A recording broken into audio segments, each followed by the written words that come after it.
Welcome to running on Reddit, r/Bridezillas, where the craziest brides and wedding stories are shared. We'll call my bridezilla Sarah. She's been my close friend since we were 15, we're now in our 30s. Sarah picked a Cadbury purple theme for the wedding, and began plans by telling all bridesmaids that we could wear whatever we wanted, as long as it was the right color. I went with her to buy a dress. I loved it, it looked great on me, it was only £30. It was sent to her mum's house to store it. A few months later she tells me it's the wrong color. I asked her if I could have the dress back, but she wanted to keep it to wear to her friend's wedding. Then she decided the dresses all had to be floor length. This is a problem because I'm disabled. Sarah said that if I wanted to wear something off the floor, I had to wear heels. This is a problem because I'm disabled. I then bought several dresses from eBay which were very cheap, with each one rejected because they were the wrong shade of purple or wrong length. I am also colorblind, to make the color matching an extra fun task. Finally, she decides I can wear one dress that wasn't floor length. She approved the color, and takes it to her mum's. 2 days later, Sarah rejects the dress and I never see it again. I am now 2 dresses down. So, we start discussing makeup, and Sarah assures me I can wear whatever I want. So I show her my mini jawbreaker palette from Jeffree Star, and a lip from Kylie Jenner which is roughly the same shade. 2 days later, Sarah announces that all bridesmaids must wear nudes and neutral colors for makeup. Sarah's mother orders a dress for me from Amazon. I go to try it on and it's exactly the same as the first dress. It's just slightly longer in length. I told her mother it will have to be taken up, because I am disabled and cannot walk in a floor-length dress. She tells me it shouldn't be a problem as long as I stand up straight. Am I crazy? Sarah and her mother are both driving me insane. One time she sent me 17 messages in a 10-minute period across text messages, WhatsApp, Messenger and Facebook comments, then called me because I hadn't immediately replied. I was just overwhelmed by the number of messages, and had told her that was why I didn't always reply in the group chat, because the number of messages makes me feel overwhelmed when they're coming in so fast. Edit, just to clarify, Sarah has one dress she bought for me, one her mum ordered off Amazon, and then she has 2 that I bought on eBay. I also forgot to add that when I was first invited to the wedding, I had A+1 and both my parents were invited. My dad died, my mum is no longer invited the main ceremony and I don't have A+1 anymore. Sounds like a math problem. If Sarah has 4 bridesmaids, and each bridesmaid buys 3 dresses, how many dresses does Sarah have? The answer is, all of them. This happened about 3 years ago, but it completely changed the way I saw my grandma. I was one of the bridesmaids in my aunt's wedding. The wedding was at her house, but the ceremony was outside in a spacious backyard and the reception was in a newly built barn. Now, here's context on Grandzilla. She has been married 3 times. Her first husband is my mother's biological father. He left her because he was fed up with her BS. Her second husband, my aunt's father, left before my aunt was born. Her current husband, who dated her for 6 months and then got married, are basically roommates. They sleep in separate beds because of his snoring. She doesn't like my dad because he is not honky-tonk. We live in the Midwest. My dad is a lawyer and is convinced that Grandzilla is a narcissist.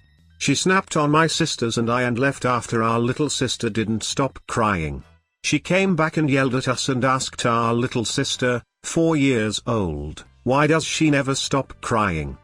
An hour before the ceremony started, Grandzilla asked my dad if he can go and get a bottle of Jack Daniels. Their home was in the middle of nowhere, so it would take more than 30 minutes to get the nearest drugstore. My dad declined. Grandzilla convinced another family member to do it. During the reception, Grandzilla kept going to the open bar and getting more and more drinks. My aunt had to go to the bar and ask the bartender to stop giving her drinks. Grandzilla was not happy at all. Fast forward a week later. My mom gets a call while at work from Grandzilla. She is hysterical and tells her that she wants to kill herself. My mom asks what happened and tells her that a week before the wedding, she reconnected to one of her classmates and wanted to meet up with him again. So they met at her house and then ended up sleeping with each other while her husband was at work. Her classmate, now stalker, has been harassing her and hacking her Facebook, and has been in contact with her family members. During the wedding night, he was circling around and watching the reception take place. Godzilla said she told her husband and he got pissed, and said that he was going to kill him and was trying to look for his weapon. My mom left work and called my dad to help her calm the situation down. My dad took away the weapon. At this time my aunt and her husband were on their honeymoon. My mom decided that she was going to tell them after they got back. When my aunt and her husband got back, my mom told them everything. My aunt does not have Godzilla's contact information anymore. Her only way of communication with her is through my mom. It is super awkward at family gatherings. The stalker has been on and off in his attempts on harassing our family. My grandma does have a restraining order on him, and my sister and I have always watched out for the stalker's car just in case he is following us and attempt to harm us and our family. Edit, stalker is now in jail. Charges are pending. That was quite the twist. Would suck to have a stalker roaming about, especially if they are considered dangerous. My brother is getting married this weekend, to his girlfriend of like 15 years. She's always been kind of bratty and demanding with a mean streak, but he's in love. She keeps talking about how she didn't even want a wedding, so she's becoming kind of the anti-Bridezilla in her demands. She doesn't want anyone looking at her, or talking to her, or taking pictures, just wants to hang out with her friends and have cocktail hour. So to my mother, who, while not without flaws, is a generally hands-off, laid-back, upbeat friendly type person, bride announced on Tuesday, I'm only taking 3 pictures after the ceremony. Decide now who you want to be in them, because you get 3.